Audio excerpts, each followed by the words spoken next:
how does it all get screwed up for Harding? Well, Harding is going to surround himself with a bunch of corrupt individuals, and in fact, so much corruption is going to take place during the Harding administration that they're going to earn the nickname the Ohio Gang. Many of them were cronies from Harding's home state.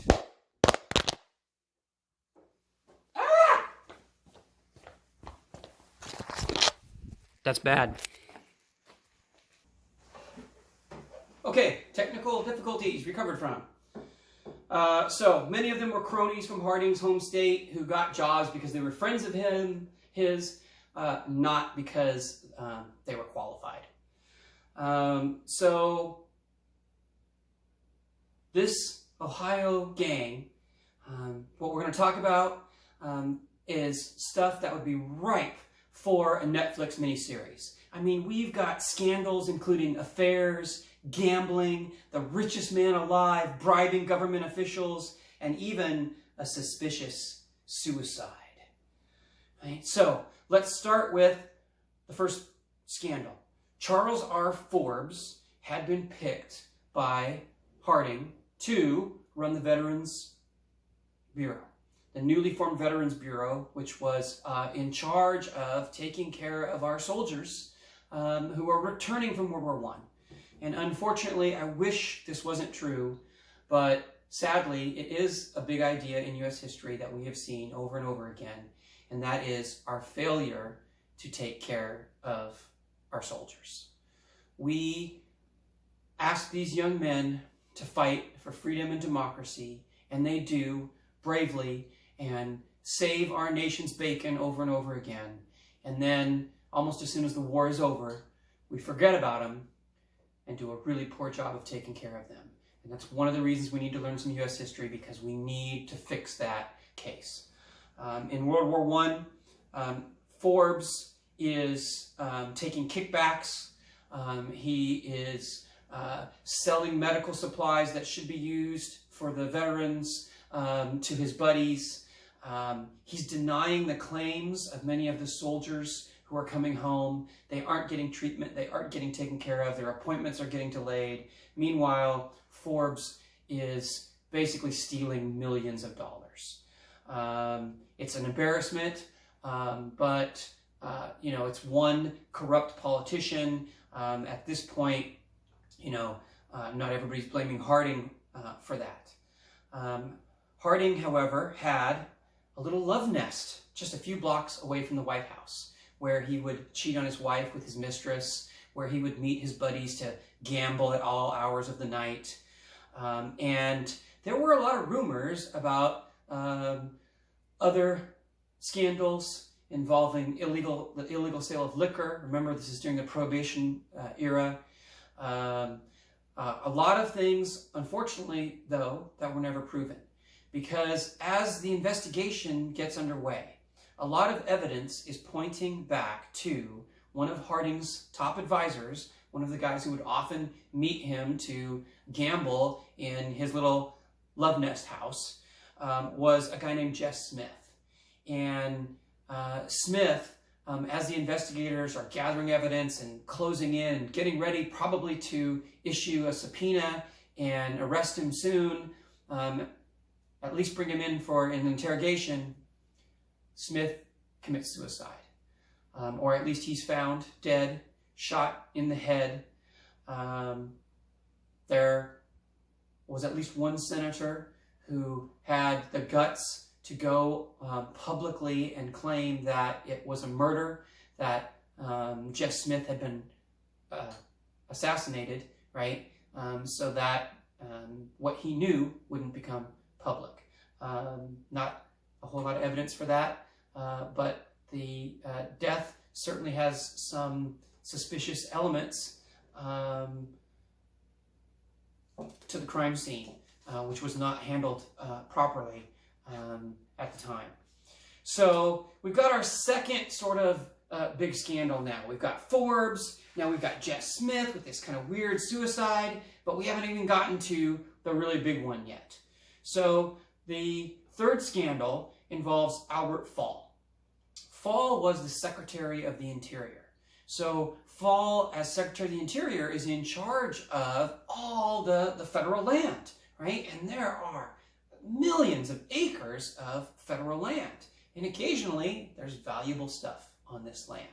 And in the case of a place in Wyoming known as the Teapot Dome, it turned out there was a lot of oil, valuable oil, under the ground, right, in this federally managed land. Well, Fall starts negotiating with several of the richest oil men in the world.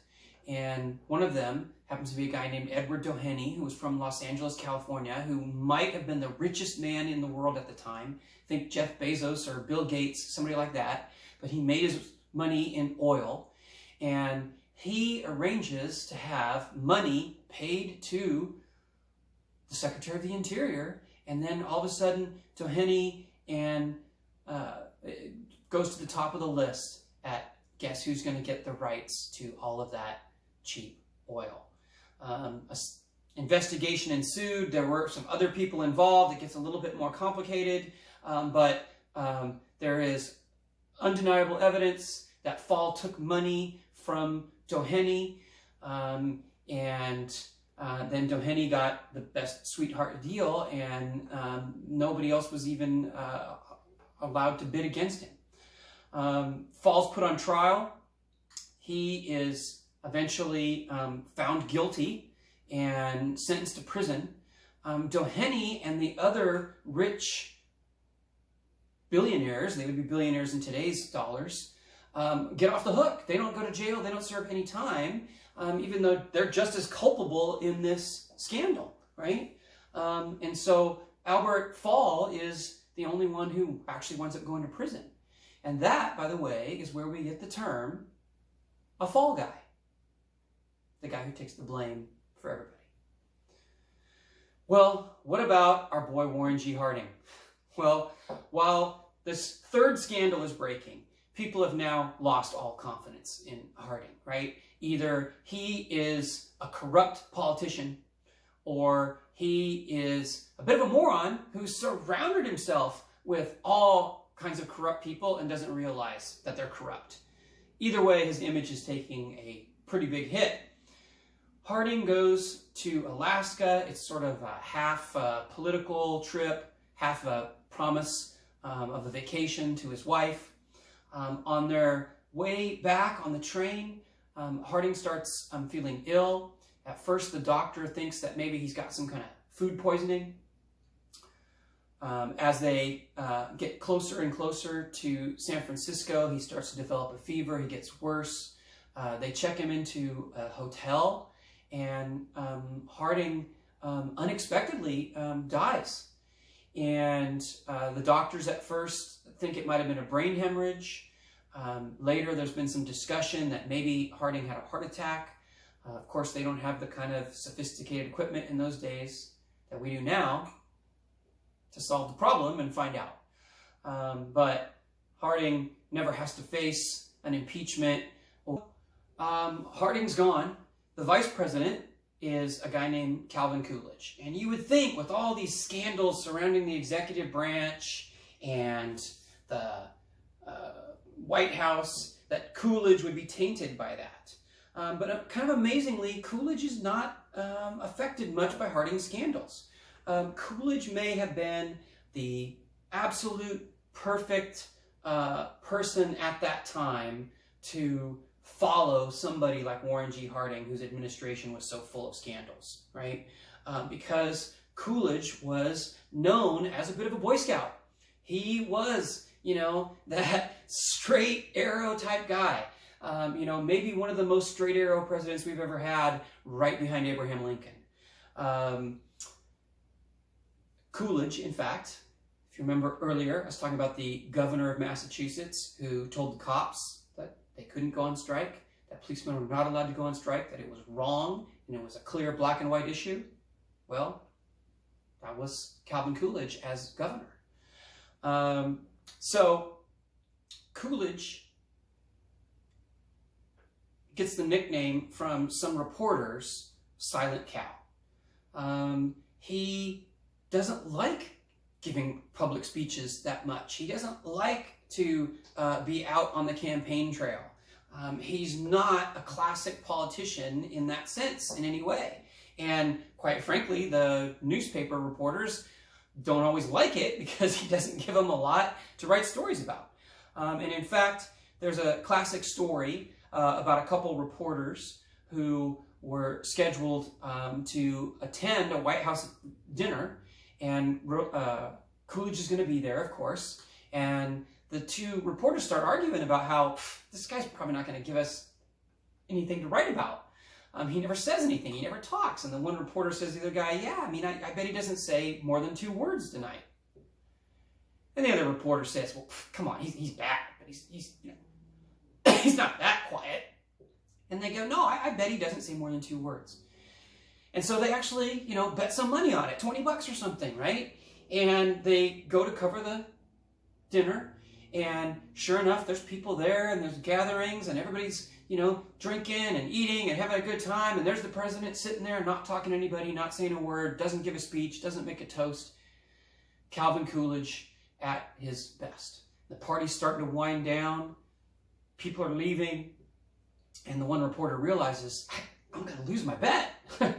So he kind of decides to cheat, and he walks up to President Coolidge, and he says, look, Mr. President, I had this bet tonight that you were going to say more than 2 words, and you haven't said anything, and the party's almost over, and I'm going to lose. You know, do you care to say something?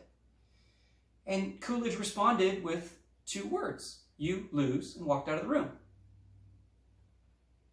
Now, that story is almost certainly not true, but it certainly proves a point of what people thought and felt about Calvin Coolidge, right? And so this nickname, the Silent Cal, is certainly appropriate for him. The Republican Party, though, has a strong economy and no wars to worry about, and so Coolidge wins election in 1924. And he's going to continue those policies of, you know, low taxes and low spending. In 1928, there's a little bit of a debate. Coolidge could run for re-election. It would be only the 2nd time he would actually be elected. But if he wins, he would potentially wind up being the first president to serve more than 8 years in the White House. Well, that was a tradition, right, set by Washington, and a little bit of debate. You know, whether Coolidge should do this or not, or, you know, would people vote for him or not? And everybody's waiting for Coolidge. And in, you know, typical Calvin Coolidge fashion, he comes to the platform, all this stuff, you know, everybody's expecting a, you know, big long announcement, and Silent Cal basically says, I choose not to run for re-election in 1928. Thank you.